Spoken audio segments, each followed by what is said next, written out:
know me, SDMT. Let's get to it, man. UFC 229, KHABIB Nurmagomedov, CONOR MCGREGOR, the melee, the craziness, my reaction to everything from the post-fight to the fight to what's next for these fighters. Let's get to it, man. Here we go.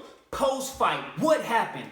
CONOR MCGREGOR was in a compromising position. He was worn out. The thing about CONOR MCGREGOR, when he can't knock you out, he gets worn out because he uses so much energy in his punches, and then he got worn out. Plus, KHABIB's pressure and wrestling.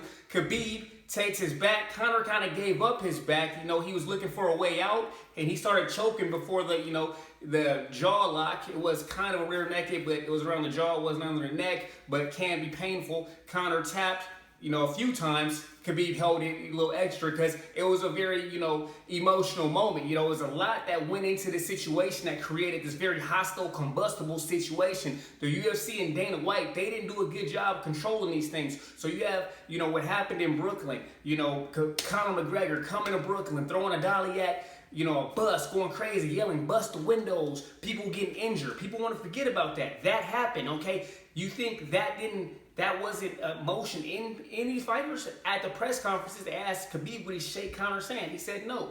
CONOR said no, we're enemies forever. So there was a lot of bad blood into this. A lot of people know it was a very combustible situation. And CONOR's saying things about Russian people, the religion, threatening KHABIB's family, saying if KHABIB didn't make weight, he's gonna come to Russia and come after him and his family. You don't play around like that. KHABIB reacted, he was like, what? What are you gonna do? Because people don't play like that. People, you bring up people's family, that might be something that switch happened. So for KHABIB, that was that switch. CONOR was that barking dog. He was barking, talking all that mess, right? Barking. KHABIB was that calm dog. He was just like, don't come in my yard. Don't cross that line. When CONOR crossed that line, they closed that gate. We saw KHABIB wasn't playing. So after CONOR taps out KHABIB, yells at him. Some people say spit on him. He then turns to Dillon Danis, who had been talking mess the whole fight. Dana White said Dillon Danis was yelling at KHABIB, so KHABIB already has this hostility towards CONOR and his teammates. And then CONOR's teammate is yelling at KHABIB. KHABIB throws his mouthpiece at him, starts yelling at him. Dillon Danis says something to KHABIB. KHABIB's like, yeah, okay, and then jumps over the cage to go after Dillon Danis, which is pretty crazy. People are trying to make this look bad, like KHABIB was going after fans. He went after Dillon Danis, who is a world championship grappler, BJJ practitioner. He's a fighter. He's like 1-0. He's known for being a great grappler. He can handle himself. So KHABIB did not go after a civilian or non-fighter, okay? So let's get that cleared up right there. A lot of people were making this much more worse than it is. A lot of people, Michael Bisping, and I saw a lot of people which were like, oh, I can never look at KHABIB the same way. Man, shut up. You guys, look at CONOR the same way when he actually injured and assaulted women in a bus and fighters that had nothing to do with what was going on. CONOR just didn't care at that moment. He was trying to attack KHABIB, but in that he hurt a lot of people and put a lot of people at risk. So, those situations, one situation is a little more severe than the other because people actually were injured. Now, what KHABIB did, you can tell tempers they just blew up, you know what I mean? When he beat McGregor, like all that emotion you can tell was in him and he just let it out. He was furious and enraged after he got that win because he proved his point and he wanted to humble McGregor, which he said he would do, and he made McGregor quit, which he said he would do. So, KHABIB jumps into the stands, they start having a little melee, all the security grab Dillon Danis and KHABIB. KHABIB jumps with a flying kick out there on some Bruce Lee stuff. That's a cool picture. I got on my Instagram, go check it out at SDMT619. So, nothing really happened. Nobody really got hurt in that. The police kind of controlled that situation. In the ring, it looked like one of KHABIB's, I got the video, I'm gonna try to put it on here. One of KHABIB's coaches said something to CONOR. CONOR starts swinging at him, and then one of KHABIB's, you know, homies or friends comes in and socks up Conor in the back of the head a few times, which is unacceptable. If you're not, you know, fighting, you shouldn't be getting in the ring, so that was wrong, but the whole situation was crazy. The whole situation got out of control, and when you make it more than a fight, when you start talking about family, religion, and a lot of things like that, and you're attacking people on a bus, just like Daniel Cormier said, those things aren't for promotion. Those things can lead to things going outside of the ring, and that's what the Dana White and the UFC, they didn't reel it in. There's a part where you have to have control, and the UFC doesn't get that yet. You know what I mean? And Dana White, after the fight, he was saying people are going to talk mess, people are going to say mean things, you know, it happens. But things did cross the line, and he could have said something. Dana White is such a Conor McGregor fanboy. He's at the press conferences, and he's drinking and toasting Conor McGregor, laughing at his jokes. And it seems like he's against Khabib as well. So Khabib had animosity towards him, even when he told, you know, one reporter, I don't know why, you know, Conor keeps asking for his belts. He's not a champion. He's not a champion at the moment. He didn't fight for 2 years, and that's a fact. If you don't fight for 2 years, you're not a champion. You don't have those belts. So, you know, we got into that, you know, after the fight, 3 guys that jumped into the ring were all arrested. Conor McGregor did not press charges, so they were all released. A lot of people, oh my gosh, those guys deserve to go to jail and all this stuff, and you're so, you know, outraged. You know, Conor McGregor actually chose not to press charges against him, and that was a respectable move for him because, you know, he was a major catalyst in this whole situation. Things got out of control, and I'm sure as a man, internally, he knows he kind of went too far, and that's why things, you know, fell off the rails or, you know, got off the rails. So, you know, the whole situation, it was a great fight, but things really got out of control. And a lot of people were hypocrites, and, you know, they're twisting this to try to make Khabib look so bad. When we look at Conor and all things that he's done to lead up to this point, you can see what made Khabib snap like this, and I have no problem with it because I can tell a lot of those things that were said or attacks that were made, Khabib was taking them in, and he was going to let them out in that cage. And he was very composed at the press conferences. He's very composed at a lot of these things. And, you know, when Conor was talking about his family and talking about he's going to come to Russia if he doesn't make weight and come after him and his family, do Dagestani rat and all this stuff. And it's all fun and games. But Khabib is taking that in. He's letting that brew on the inside. And he's like, all right. And, you know, that dog that's barking and barking and barking and talking all that mess, Khabib is that quiet dog, like, don't come in my yard, don't cross that line. Conor crossed that line, that cage was closed, and Khabib wasn't playing around with him. Khabib wanted all the smoke from Conor, his teammates, anybody. You know what I'm saying? I can respect that. He wasn't running from nobody. Conor kept saying, oh, you're scared of me, you scared on that bus. Khabib showed at that moment he wasn't scared of nobody. He went after Conor, he beat him, then he went after Dylan Dennis. So this whole scared thing, it doesn't apply when it comes to Khabib. Khabib wanted all the smoke, man. He wanted all the smoke. So we look at these situations, people are so outraged and they're hypocriticals. We got Conor, okay? Conor attacked the bus, you know.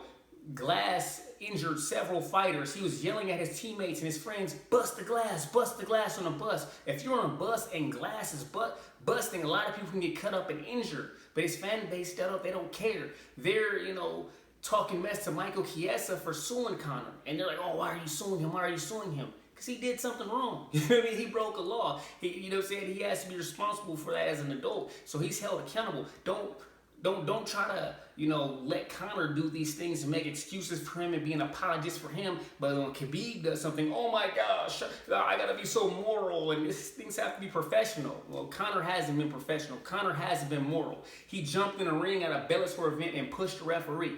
I posted about that on my Instagram. People are like, oh, it's Conor being Conor. He's a savage. He doesn't care. He can do whatever he wants. Okay? So when Conor does it, you say it's okay. All right? But when another fighter does something like that, you're morally, you know, outraged. Shut up, man. Shut up. You're a joke. You're a hypocrite. You can't say one person can do one thing and another person can't do another. That makes no sense. I was watching Fox ESPN, Fox UFC, and, you know, Michael Bisping and a lot of the guys are like, oh my gosh, I'm so shocked by Khabib. I'll never look at him the same. But when Conor McGregor did the bus incident, so many other incidents, they didn't say the same thing because we all see Khabib as this mild-natured, religious, humble person. But when you see him snap, oh, it's the worst thing ever. But we see Conor snap, oh my gosh, we celebrate. He's defending his friend, oh my gosh. Rose Namajunas says she still has nightmares of that day. She thought it was a terrorist attack going on. Michael Chiesa, he got cut up and messed up. Ray Borg got shards of glass in his eye. So things happen based off Conor's, actions. You know what I mean? So this whole situation, both guys are accountable. And I think really Conor kept pushing the envelope because for him, it was all promotion. It was all about money. And he kept pushing it, making it a Irish versus Russia thing and making it a lot bigger. If I have a problem with you, we can have a problem. But if you say, I don't like you, SDMT, I don't like you, and I don't like, none of the people in San Diego because of you, you just invited a lot of people into this that might not even be cool with me, but you say you don't like San Diego and you said things about San Diego, so you got a lot of people from San Diego on you now. You know what I'm saying? So you made a small problem between me and you a lot bigger. And that's what I think the mistake Conor did. He made it about religion, he made it about country, he made it about people's lineage and their family and things of that nature when it really didn't need to be that deep. It's a cage fight, man. It's a cage fight, and it's going to be settled on that night. And it was settled, man. It was settled. We're going to get to the fight in a moment, but I want to make sure I hit every topic with this because there's so many Conor fanboys out there, and they're making excuses, and they're, oh my gosh, Khabib should be in jail. He should never fight again. He should never be let in the U.S. And that's another thing. We don't know if Khabib's going to be let in the U.S. The way U.S. is going right now. You know what I'm saying? We don't know if he's going to be let in the U.S. again. It would be kind of crazy after what Conor did. You know what I mean? He was let in the U.S. But, you know what I mean? The way America's, going right now, who knows? Who knows? So we will see how that goes. I'm not even going to get into politics. But, when it comes to this situation, you can't be a hypocrite. Conor McGregor has been professional. He has been moral. He's been doing a lot of things. At the press conference, he said, if you don't make weight, I'm coming to Russia. I'm going to come after your family. This never ends. Those are threats. I'm going to come after your family. I'm going to come to Russia. Those are threats. And Khabib responded. He's like, what are you going to do? What are you going to do? And you can tell that was something that really pissed off Khabib to the point where you're going to talk about you coming to Russia, coming after my family? A lot of people don't play like that. The Russian culture, especially Dagestan, they're a small farm culture. Khabib was rustling bears growing up. They're not mainstream like Conor McGregor in America. They live a different life. So people want to judge them. Oh, he's mentally weak. People can say anything to you and you can't react. Nah, that's not real, man. It's based on who you are and where you're from. People are in jail every day because of words. People get killed, a lot of times because of words. May be right or wrong, but you don't know how somebody's going to react. Whether you say something about somebody's family, about somebody's religion, you never know what can trigger somebody. You know what I'm saying? Somebody might have loved their mom and their mom could have died from cancer or something. You say something about their mom and they come after you to extreme and you're like, oh, it wasn't that serious. You don't know what somebody's been through. You don't know what somebody's relationship is and how passionate they are about that thing to say something like that. So you don't know what their reaction is. So if you say something about somebody's family, religion, anything of that nature, you better be ready for extreme reaction. You know what I mean? You better be ready for all that smoke and for it to go that far because you don't know who you're talking to.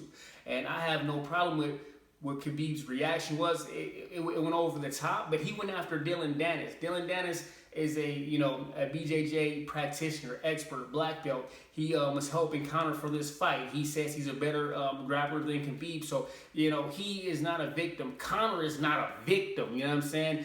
When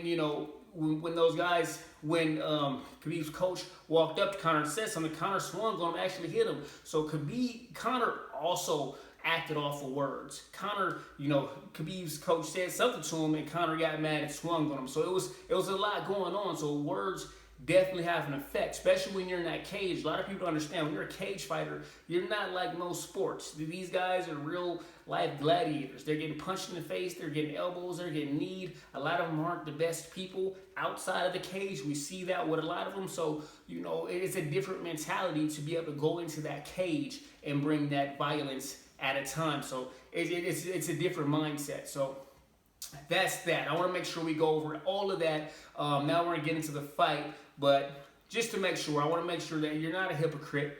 Maybe you are. If you're a Conor fanboy, you're making excuses for him. All the things that he did leading up to this fight and all the things that he's done before this fight that Dana White has swept under the rug. Dana White man, Dana White, I used to be a big fan of Dana White, but as time is going by, you're seeing that he's more, he has more weight in certain fighters, and he's very subjective in a way, and you can tell he favors a lot of fighters. We saw that with Tyron Woodley won. That he didn't come to the press conference. He didn't even talk about the fight after the fight, which is crazy. You're the president of the UFC. You're at damn near every press conference. You always give the press something. He talks to the press after this event. You know what I mean? You would think he might not want to talk to the press after this event, but he talks to the press after this event. So you can tell there's certain fighters he likes and certain fighters he doesn't like. Okay, now let's get to the fight. Let's get to it. You know what I mean? All that other stuff. Let's sweep it away. It was a crazy situation, and things get out of control sometimes. And things got out of control, and the UFC allowed it to get out of control. They allowed Conor to talk and do all these things. And they used the bus attack for promotion, a lot of that stuff. And you don't play around with stuff like that, man. And you don't play, and then you play with somebody's manhood. And Conor, oh, you're crapping on yourself in that bus. You were scared of me. You were scared of me. Conor's talking all that mess. Khabib's like, all right, man. When the time comes, we gonna see who's scared. And Khabib had no fear in him in that cage. We saw that. Conor, there was a point where Conor broke in the fight. So let's get into it. Let's talk about when that started happening. Now, the first round, Conor's trying to get loose, trying to do his thing. Khabib dives for his ankle, gets him down, controls him most of the round, lands a few blows, but Khabib wins the round. It's you know what I mean? It's without a doubt. He manhandled him, he controlled him, he had him down. Conor McGregor showed some grappling improvement. He used butterfly guard, he used a few different things to try to get Khabib off his base and maybe try to, not be dominated as much or allow him to pass his guard so easily, which is pretty cool. He works with Dylan Dennis and a lot of, top BJJ guys, so I'm sure he's working a lot of grappling, so he did learn some tricks. But how long would those tricks last? We got to see in round two. Round two, Khabib got the takedown, and then he started unloading ground and pound on Conor. He landed some good shots. One of the commentators said, oh, he's just, trying to rope-a-dope him. He's trying to get Khabib tired. It's like, Khabib doesn't get tired, man. It's what he does. He grapples guys and pounds them for 5 rounds. I'm sure Conor did not want to get punched in the face like that. You know what I mean? He got beat down. So, that was pretty crazy. Third round, there was more standing, more exchanges. Conor kind of got loose, landed a few things. Khabib landed a few things. Just pretty crazy that in Conor's career in the UFC, we haven't seen him get knocked down pretty much until he fought Khabib. You know what I mean? Which is something that I want to talk about, because when you think about Conor fights his best against short fighters, where he can control that range. He can punch guys and they can't hit him, but he can counter them. Khabib is taller than Conor. So when Khabib landed that eagle punch, Conor kind of thought it was going to be a takedown, but he didn't see and didn't think that he was in danger and punching range of Khabib's punch, which came looping punch, landed. Conor falls on his butt, but it shows that that was an issue with Conor not understanding the range, when Khabib's a little bit taller than the guys that he usually fights. Max Holloway went the distance with Conor. Nate Diaz, another tall fighter. Even his coaches said that, short, stocky wrestlers Conor loves, because he goes the best against them, which I agree. Short guys, he does do the best against. So round 3, a lot of Conor fans want to give it to him. It was kind of even, you know what I mean? You can give it to Conor if you would like. Round 4, you can't do it. Takedown, passes guard. Conor is exhausted. He's against the fence, and you can tell when Conor kind of gives up. He turns his back to Khabib. And if you ever give your back to a top grappler, it's a wrap. You know what I mean? It's a wrap. I got to fight with a BJJ guy one time, and the whole time I'm thinking, I'm not giving him my back and I'm not going to the ground. And he couldn't do it to me. I got that running back background. I've grappled, so I have a strong base. Couldn't do it. Couldn't hurt me. But in a situation like that, you don't want to ever give up your back. You know what I mean? So when he gave up his back, I was like, oh, this is over. This is over. And then, Khabib locked it in. It wasn't clean under his neck. It was on his jaw. That does hurt. A little neck crank. Guys do tap from that. But Conor kind of tapped early. But then the ref didn't see it, and Khabib wasn't going to stop.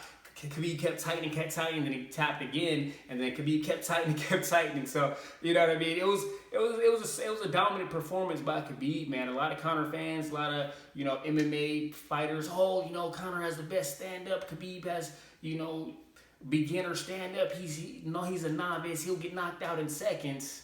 That didn't happen. If you know MMA, you knew that Khabib wasn't gonna be dumb and stand up Conor too long. People were like, oh, he's a wrestler. You know what I mean? He's dry humping. It's MMA. The Gracies are what founded UFC. They went to prove that the Gracie grappling system was the most dominant form of martial arts. That's why it's mixed martial arts. So grappling has always been a part of UFC. So if you're gonna stand with somebody that is a better striker than you, that's just stupid.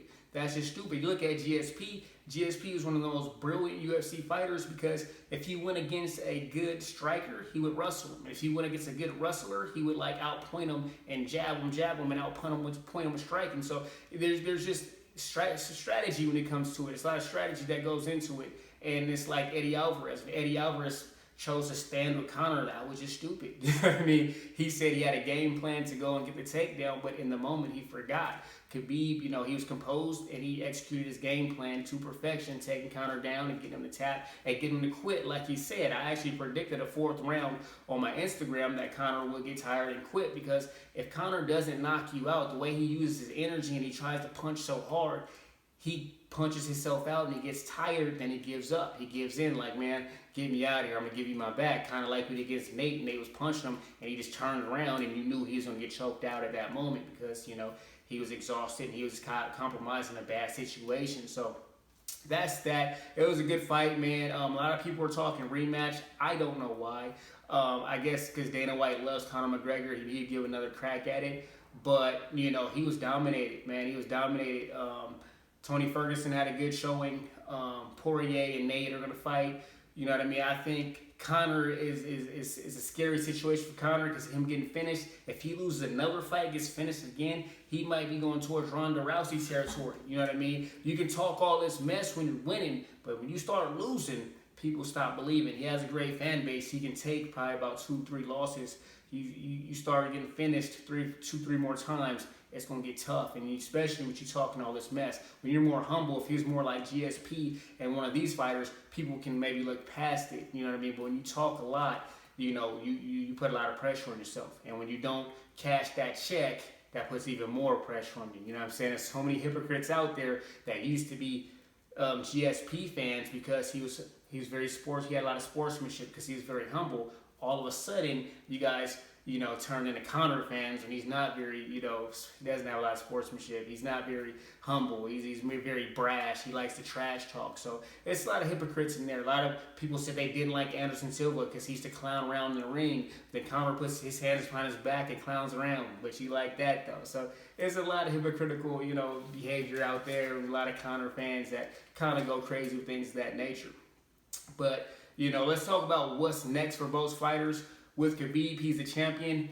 Dana White said that he doesn't know if he's going to strip him. It depends on the Nevada Commission who are investigating. They chose to withhold Khabib's purse. He's supposed to make some millions of dollars for that fight. So, they were withholding his money. They chose to pay Conor because they said they don't feel like Conor, was a problem. He did too much, so they gave Conor his money, but they didn't give Khabib his money for the moment. So they're investigating the situation. There are come some fines, suspensions. Khabib may not fight for a year, and then who knows if he can get back in the U.S. It's pretty crazy. People are, I think over-exaggerating the situation, especially after what Conor did in Brooklyn. You know what I mean? That was a lot worse situation. Again, Khabib went after Dylan Dennis, who is a UFC fighter. He shouldn't hop over the cage like that, but also UFC should have control over corners, especially guys like Dylan Dennis. He should not be able to yell and throw threats at fighters when he's not part of the fight. You know what I mean? You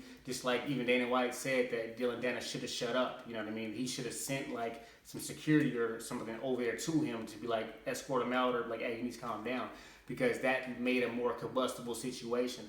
Dana White also said he didn't put the belt on Khabib in the ring because he was scared that people were going to start throwing like batteries and bottles in the ring. So he didn't want to do that. And Khabib was like, put my belt on. I don't care if I go to jail. You're going to put my belt on me, And then they said that Daniel Cormier and Luke Rockhold calmed Khabib down a little bit. But, so there's a lot that went into it. It's a lot of stuff like that that kind of went into it. So who knows when Khabib's going to come back. If he does, You know, a lot of people are talking about Tony Ferguson, GSP. A lot of people are talking about Khabib wanting to retire after this fight. So we'll see where that goes. The big thing is Conor, man. What's next for Conor? Conor can't keep losing fights. You can't, you know, try to have this Mayweather, you know, esque vibe and you know, aura and keep losing, especially getting finished. That's like one of the worst things. You being known as a tapper.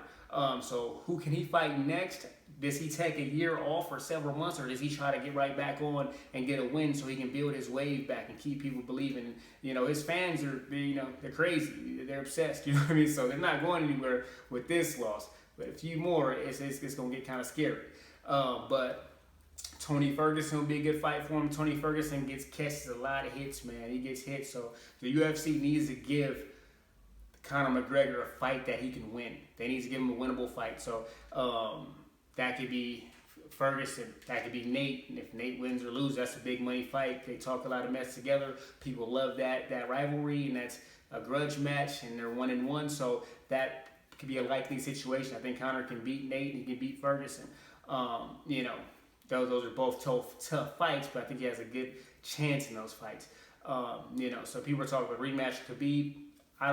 Right now, let's see Conor win another fight, and then people can say he's at his best. There's so many excuses from Conor fans. Oh, 2 years off and all this and that. Okay, cool. Let's see him fight another fighter before he gets a rematch. Okay, that'll help your excuse. Because if he can fight somebody like Ferguson, beat him, and then get a chance to fight Khabib again, he earned his way back, and, you know, we can't deny him. He also could go down 145, fight Holloway for that belt, or fight, you know what I mean, Bryan City, whoever wins that matchup. So we will see. It's a crazy situation for Conor. This gets into Ronda Rousey territory. Ronda Rousey was this big star. She got knocked out, came back, got knocked out again, and then we never heard from her again. You know what I'm saying?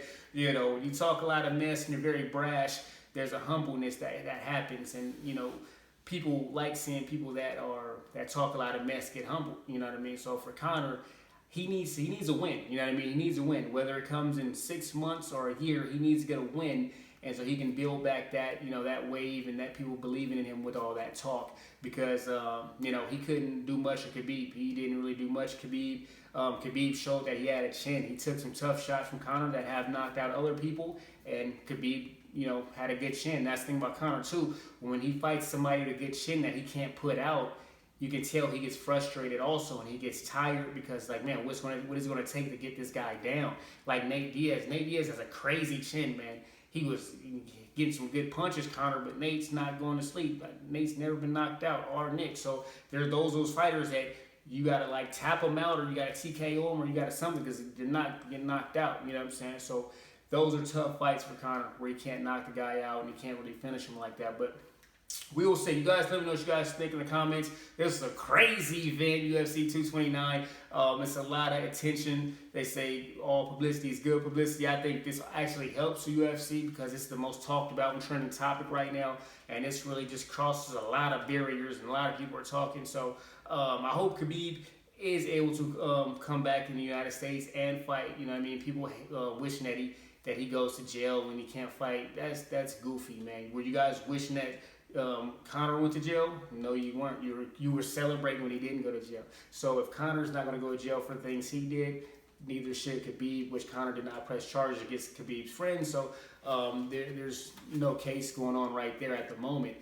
So I think I want to see Khabib get back in the ring. Conor get some money fights, and then maybe Khabib again. I don't know if I want to see it because people want to see it because it's Conor, you know what I mean? But it was a dominant performance. Maybe he can get better at his grappling in time, but at the moment, Khabib's a better fighter. Khabib's the best right now, 27-0. He gets it done, man. He's a man of conviction. He's a man of religion. He's a man of humbleness. He's a man of respect. And a lot of people are like, oh, he let Conor get in his head. It's like, nah, man. There's people that have, you know, they have a certain merit and they really care about certain things. And then when you play with those things, you can get that person to snap. You play with their family, their religion, where they come from, things that they take a lot of pride in. That's not something you play around with some people.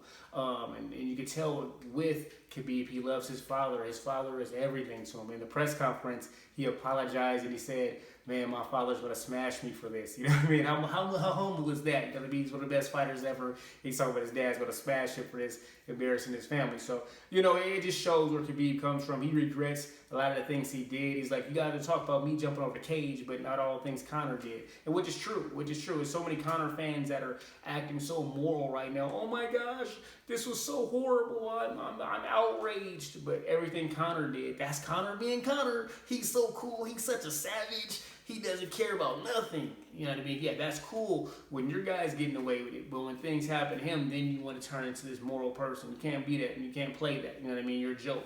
You need to be consistent. You know what I mean? If this was wrong, that's wrong.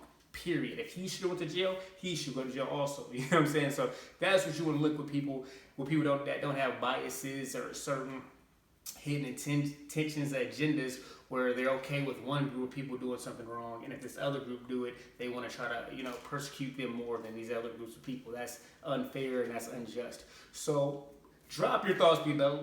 Let me know what you think, man. It was a crazy fight. This is awesome. You know, Tony Ferguson, maybe Khabib. If that happens, or Tony Ferguson can fight the winner of Dustin Poirier and Nate for that belt, if, you know, they have to strip Khabib. So we'll see how that goes. Let me know what you guys think below. Don't forget to like, subscribe, follow me on Instagram at SDMT619, and SDMT gang, turn on my notifications. SDMT!